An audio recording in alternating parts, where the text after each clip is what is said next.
Olá, seja bem-vindo ao nosso segundo estudo do segundo tema do Apocalipse, né?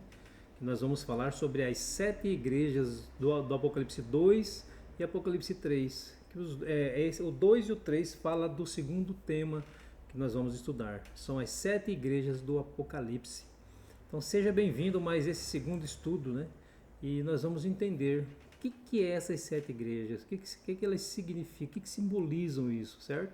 Como no Apocalipse a gente tem que entender como símbolo, então as 7 igrejas também são um símbolo, alguma coisa que mostra o que vai acontecer no futuro.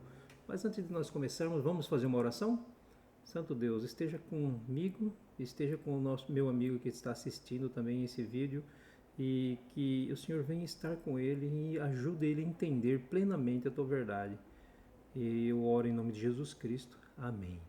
Então, as 7 igrejas do Apocalipse, né? Como diz no Apocalipse 1, versículo 10, lá está dizendo o seguinte: eu fui arrebatado no Espírito no dia do Senhor, que era o sábado, e ouvi detrás de mim uma grande voz como de trombeta. E versículo 11, que dizia: eu sou o Alfa e o Ômega, o primeiro e o derradeiro. E o que vês, escreve num livro e envia às 7 igrejas que estão na Ásia, a Éfeso, a Esmirna, e a Pérgamo, e a Tiatira, e a Sardes, e a Filadélfia, e a Laodiceia. Então essas são as 7 igrejas do Apocalipse, certo?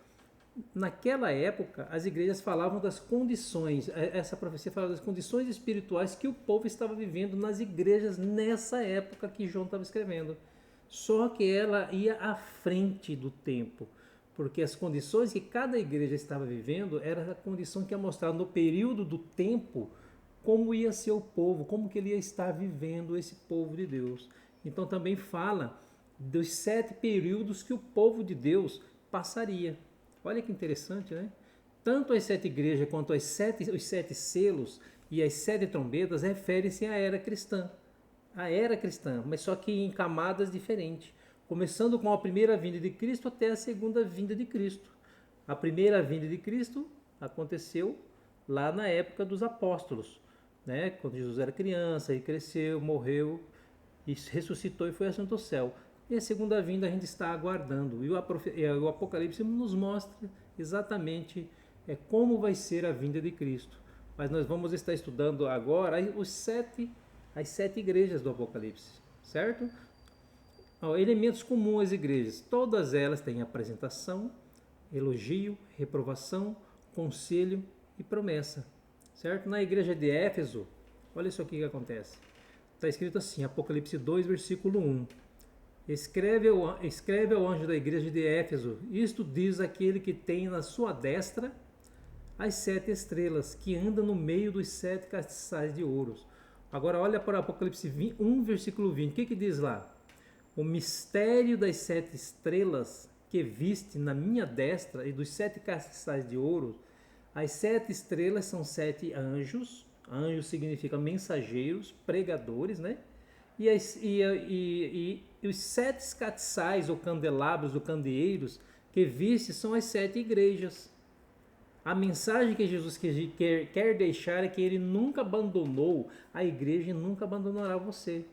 Em todos os períodos da igreja, dessas igrejas, simbolizando o futuro, simbolizando todos os períodos que o povo de Deus ia passar, como ia estar a vida espiritual desse povo em cada era, certo? Então, esta igreja representa o período do ano 31, que nem eu comentei, né, que é da era de Jesus Cristo, até o ano 100 depois de Cristo. Desde a morte de Cristo até a morte de João, o último apóstolo, que era o João, discípulo amado, né? Essa época é a época da pureza apostólica. Os membros da igreja eram discípulos de Jesus e a igreja perseverava na sua pureza doutrinária e cumpria a missão. A perseguição da igreja. Pedro morreu crucificado de cabeça para baixo. Paulo foi decapitado no ano 67 depois de Cristo. No ano 70 foi a destruição da cidade de Jerusalém. Jesus falou dessa destruição em Mateus 24, né? Foi destruído pelo rei Ciro, né? Tito. Os romanos aproveitaram e prenderam muitos de Jerusalém E esses que foram presos fizeram a construção do Coliseu Romano no ano 72 a 80 depois de Cristo. No ano 80 ele foi inaugurado o Coliseu Romano. E diz o seguinte, que mais de 10 mil animais selváticos foram sacrificados e 5 mil cristãos foram sacrificados também. A pureza da igreja de Éfeso trouxe a perseguição. Agora, na segunda igreja, na igreja de Esmirna, o Apocalipse 1, versículo 8 diz assim: e ao anjo da igreja em Esmirna escreve: isto diz o primeiro e o último, que foi morto e reviveu. Essa igreja iria passar por uma prova e muitos iam passar por martírio, certo? A igreja de Esmirna começou no ano 100 até o ano 313 depois de Cristo. Começou na morte de João e foi até a assinatura do Edito de Tolerância de Milão no ano 313. Olha só que interessante.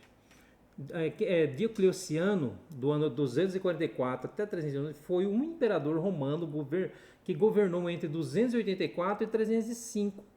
Realizou a mais sangrenta perseguição dos cristãos durante o Império Romano, certo?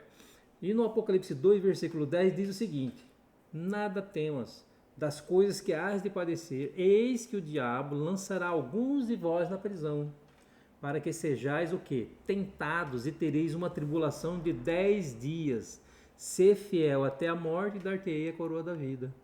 Nesses 10 dias, que profeticamente são 10 anos, a igreja foi severamente perseguida e milhares foram feitos mártires.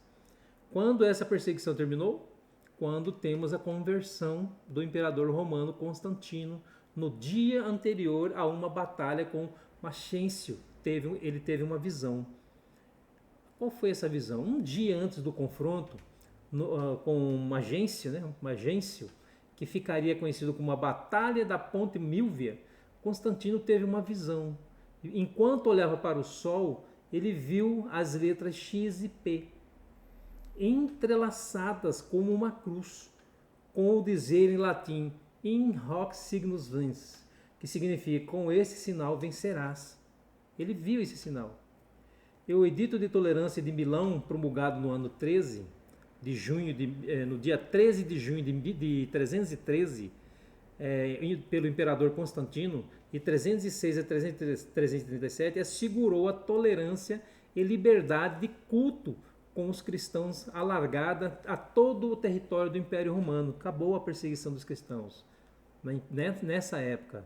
Mas em cessando a perseguição e entrando o cristianismo nas cortes e palácios dos reis, pois era de lado a humilde simplicidade de Cristo e seus apóstolos, em troca de quê? Da pompa e orgulho dos sacerdotes e governadores pagãos. Em lugar das ordenanças de Deus, colocou teorias e tradições humanas. Isso está escrito num livro chamado Grande Conflito, página 49, está escrito isso aí. A terceira igreja que nós temos é a igreja de Pérgamo. É assinado o Edito de Milão no ano 313 a 538, quando começa a profecia das 1260 dias, 1260 tardes e manhãs, até o estabelecimento da supremacia papal, certo? Em 313 é assinado o Edito de Milão. Em 380, Teodósio torna a religião cristã oficial do Império Romano. Em 392, Edito de Constantinopla, os cultos pagãos se tornam ilegais, ou seja, a religião oficial é a religião cristã. Nessa igreja que se tem a junção da igreja com o Estado. Nessa igreja que está o trono de Satanás, como diz a palavra de Deus. Porque a igreja de Pérgamo tem o trono de Satanás, por causa de suas muitas religiões praticadas nesse período, e porque agora o anticristo começa a se insinuar dentro da igreja. E quando acontece a fusão da igreja com o Estado, é que há de pior no paganismo se introduz na igreja cristã. A pureza da igreja de Éfeso se perde e começa a entronização do Papa e começa a decadência espiritual. É o período que marca a queda do Império Romano. Sim. No ano 352 a 476, as 10 tribos bárbaras invadiram a Itália e finalmente caiu o Império Romano. E também a história conta a história de declínio e queda do Império Romano pelo inglês historicista, né, que se chama Edward Gibbon, né? Ele conta isso daí, certo? Com a queda do Império Romano, alguém tem que conduzir. Olha que interessante. O Império Romano cai, alguém tem que conduzir. E quem que vai conduzir? Aí entra em cena o bispo de Roma. O que significa o sumo pontífice? Fazedor de pontes, aquele que liga. Como esse poder papal chegou ao poder? Vamos contar agora. Em 533, o edito de Justiniano declara o Papa João II como cabeça de todas as igrejas. Em 538, a expulsão da última tribo bárbara do território de Roma, e os ostrogodos, a tribo ariana. Olha só.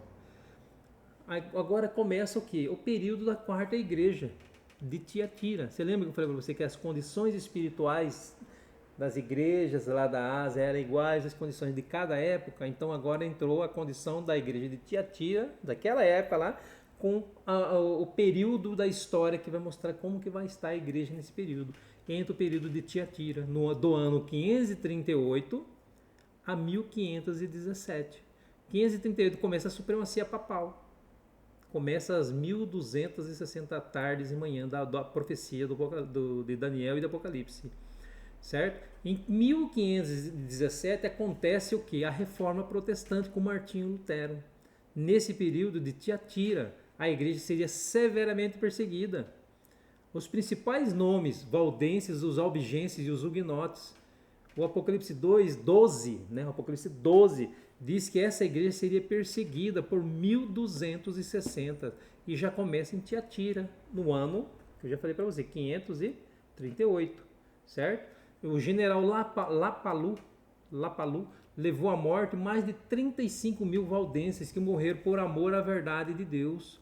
Martinho Lutero, no castelo de Wittenberg, no dia 31 de 10 de 1517, em um dia anterior ao dia de Todos os Santos, ele foi até a porta do castelo e pregou na porta as 95 teses contra a verdade de indulgências que provocou o movimento da reforma protestante. Começou ali, certo? Se não tivesse acontecido o protestantismo, todos os valdenses teriam morrido, salientando que até Martinho Lutero foi excomungado pela igreja e perseguido. E Martinho Lutero era um monge ordenado pela igreja católica. E ele achou a palavra de Deus presa num calabouço em corrente. E ele soltou a corrente e começou a ler. Aí que ele entendeu, certo? Mas proibiram ele novamente de ler, trancaram, e ele ganhou a palavra de Deus na linguagem dos valdenses e começou a estudar, e ele chegou à conclusão e descobriu na palavra de Deus as 95 teses que ele grudou no castelo de Wittenberg. Aí, olha só o que ele falou, Martinho Lutero. Martinho Lutero, ele queria mostrar a verdade para todos, para mostrar que a igreja romana naquela época, em todas as épocas, né, dos 1260 anos, eles estavam errados, perseguindo, proibindo a palavra de Deus. Olha só o que ele diz. Ainda que daqui até Worms tenham tantos demônios na estrada quanto telhas nos telhados, eu lá estarei e ficarei de pé pela verdade. Se não fosse Frederico da Saxônia tê-lo sequestrado, Lutero teria morrido, porque ele ia enfrentar e ia morrer, porque os demônios e as pessoas que não acreditavam em Deus iam matá-lo. E o interessante é que, graças a isso, ele ficou no castelo de Worms, preso lá, e lá é onde ele escreveu a palavra de Deus, traduziu a palavra de Deus para o alemão. Aí o povo teve conhecimento da palavra de Deus lá na Alemanha, certo? Agora entra em cena a igreja de Sardes. A igreja de Sardes começa do ano 1517 e vai até o ano 1798, até o final dos 1260 dias, certo? Então, aonde que termina os 1260 dias? 1260 anos, no caso, né? Que é profético, em 1798. Então, essa igreja representa o período desde o movimento da reforma até o fim da supremacia papal. Sim, a perseguição foi freada, mas não acabou. O massacre de São Bartolomeu, no dia 24 de agosto de 1572, milhares de cristãos eles foram arrancados de dentro de suas casas e mortos. Milhares. Foi o período de grande terror. surgimento do ateísmo na França, quando a palavra de Deus foi queimada e foi declarada na Constituinte que não existia Deus, e criaram o quê? Uma semana de 10 dias. A França mergulhou no caos mais sombrio da sua história, mas tiveram de voltar atrás na Constituinte. E na Assembleia Francesa declararam que a religião era necessária ao bem do Estado. Em 1798, o Papa Pio VI foi preso pelas tropas francesas de Napoleão Bonaparte e levado cativo por mais de 130 anos. O papado ficou privado de sua autoridade temporal. Olha só que interessante. Mais de 130 anos, de 1798 mais 130 dá quanto? 1900 e... Vamos fazer um cálculo aí? 1938, 40, se eu não me engano, 1940, se eu não me engano. Deixa eu fazer o cálculo rapidinho aqui para vocês verem aonde que está falando, quantos anos eles ficaram.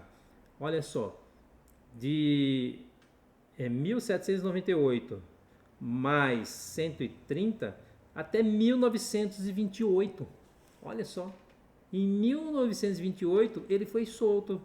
O que aconteceu? O papado voltou ao poder novamente. Mas só que aqui, em 1798, aqui terminou as 1260 anos. O Papa Pio VI foi preso pelas tropas francesas de Napoleão Bonaparte e levado cativo.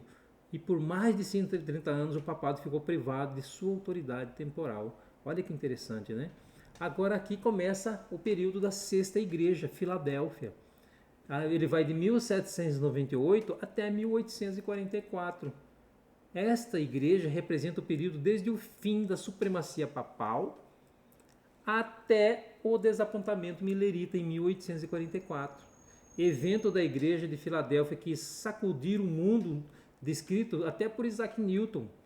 O terremoto de Lisboa em 1755, que aconteceu, que está descrito na palavra de Deus. O sol escuro e a lua vermelha em 1780, que foi uma coisa sobrenatural. Por quê?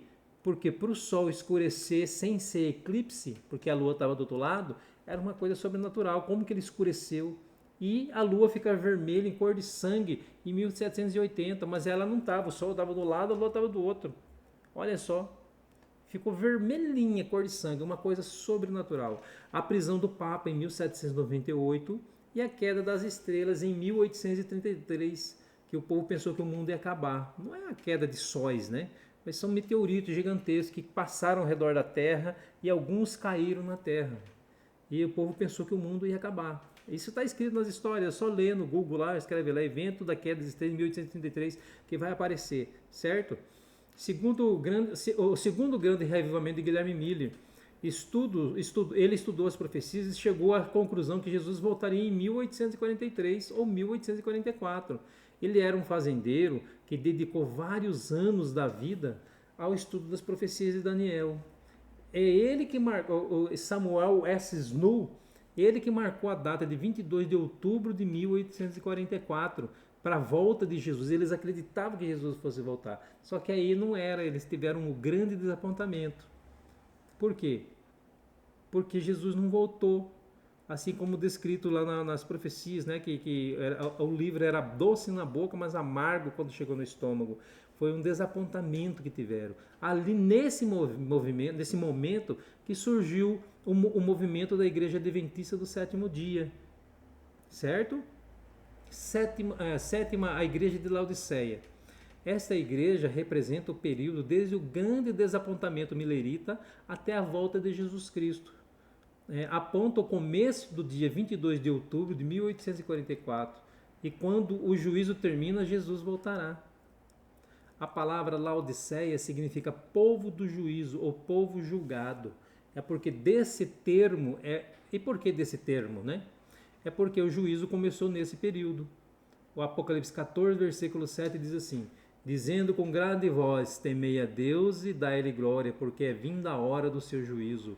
Adorai aquele que fez o céu e a terra e o mar e as fontes das águas. Jesus é o nosso sumo sacerdote e nosso juiz.